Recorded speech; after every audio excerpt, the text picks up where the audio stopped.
What's up, everybody? Peter Exodus O'Coffer here. Welcome to another episode of Classic Songs.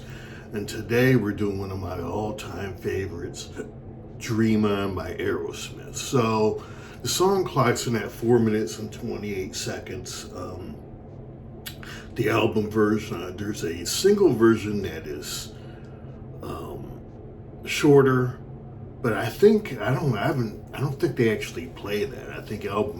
I think the classic rock and AOR, album-oriented rock, which classic rock stations were in the late 70s, went to the album cut. So I didn't even bother trying to find a single because, the album cut is what most of us are used to. Most streamed song on Aerosmith's catalog on Spotify, 1.25 billion streams. It's about 20 million to go. So it'll get there soon to get to 1.25. Came out in 1973. It is considered a power ballad. So Steven Tyler is the lyricist and the songwriter get credited on this. He started writing this when he was 17 or 18 and wrote it on a piano, and it took anywhere from 4 to 6 years. Now he's credited with the songwriting, but obviously when he brought it to the band, and then he started writing this before Aerosmith. Obviously, Joe Perry adds something in with the guitars and, the drums and everything else. The song was not a hit initially. It was released as a single in 1973, topped out at 59 on the Billboard Top 100, so it was a mild hit. But wisely, Columbia re-released the single after Toys in the Attic blew up, and then it went to number 6 in April of 1976. So it was a top 10 song. The Rolling Stone Top 500 Songs of All Time. 2004 was number 172. 2010 was 173. 2021 was 199. So this song isn't going anywhere. It's respected, and there's a reason for it. So let's talk about the lyrics. Man, this is a well-written song. Learning from your past and letting the past go. That's the initial read of the lyrics. But Steven Tyler mentions in interviews, the song is the hunger to be somebody and then following your dreams. So this is the power of this song. This is, one of the first power ballads down there with Freebird and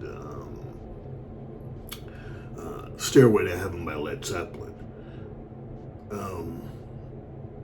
But baked into the lyrics too is the concept of persistence and resilience, and that's why this song is so powerful. This is why I fell in love with this song, in the late 70s as a 12 or 13-year-old, because it had that.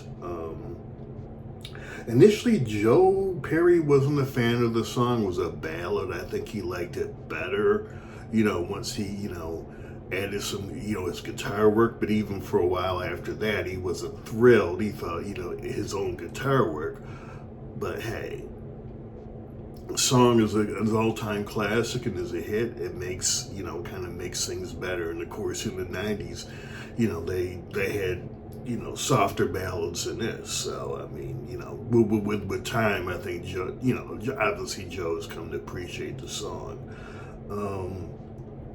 The other thing, that really, similar to Freebird and similar to Stairway to Heaven, the song, it's a slow burn, starts off as a ballad, and then it gets, rocks harder as it goes along, and then you have the climax. That's the, that's what makes power ballads great. That's what makes, this is pretty. There's a few sort of things in other genres, but this is what, makes classic rock unique and great. Even the blues didn't have songs like Dream On and Stairway to Heaven and Freebird. So, what a couple of other back in the 70s, what some of the publications said about the song. Cashbox says this song is a thinker and a mover, so it rocks, but it makes you think because of the lyrics. And Record World said there's a beauty to it, but there's a tight hard rock accompaniment. So, hey, it's soft but hard at the same time. Also, I talked about this in other songs. These early to mid '70s songs used the mellotron a lot, and it was sort of a sampler slash synthesizer. So it was, took pretty low quality samples and whatnot. But this is where the strings of the song come from. It is off of the mellotron. The other great thing about the song is, we get introduced to Steven Tyler, the screamer, as the song hits hard at the end. And I've said this on, my Prince channel, but, Prince and Steven Tyler are only two singers I've come across who can, sing and scream at the same time, which is, there's lots of screamers, but if you listen to them closely, they're screaming between lyrics, even James Brown, So, but interesting thing about Steven Tyler's father, his father was a trained pianist. He went to Juilliard, which, the great jazz school. Miles Davis went to Juilliard. And so, Steven Tyler's dad was a classical musician and a music teacher. And so that's where he kind of, that's where Steven Tyler comes from. Steven Tyler said he borrowed the chord progression from classical music and talks about as a 3-year-old just lying on the ground and listening to his dad play piano. And so, the other interesting thing is, Steven Tyler alone and with the band have performed Dream On with orchestras numerous times over the years. So, that lends, to this whole,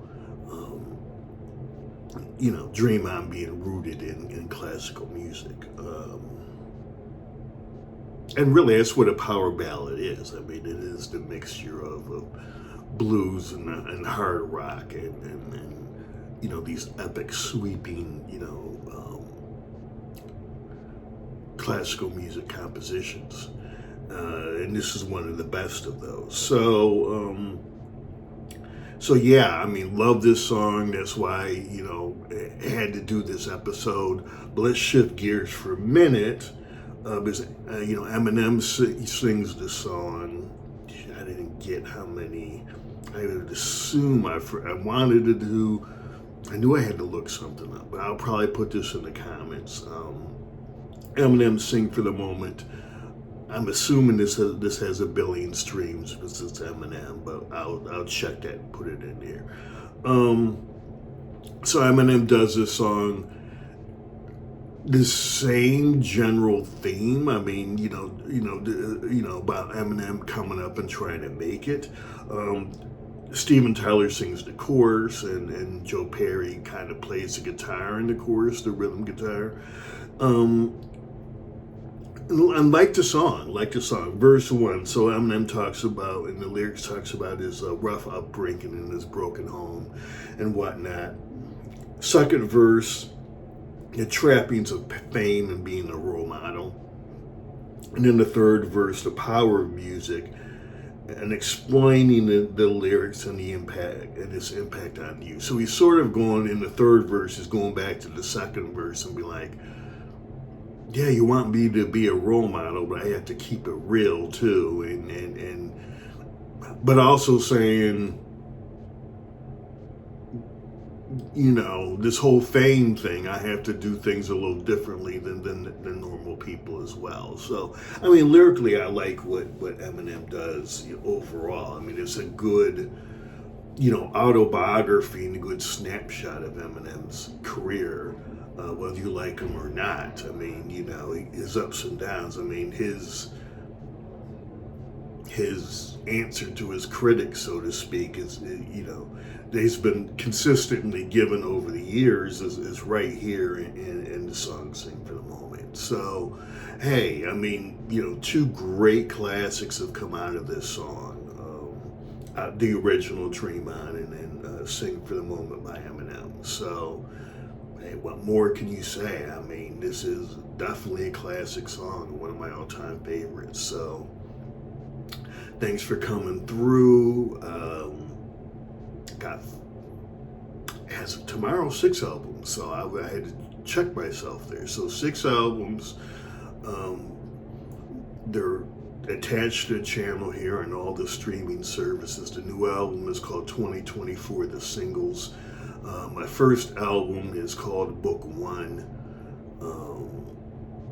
Exodus, XODUS, that's the name I record under. I also have 2 science fiction fantasy novels and a novella on Amazon, and I write under the name Peter Exodus Okafor. Do me a favor, hit the like button and subscribe to the channel and help me out there. And have a good holiday season, and thanks for coming through, and I will see you next episode.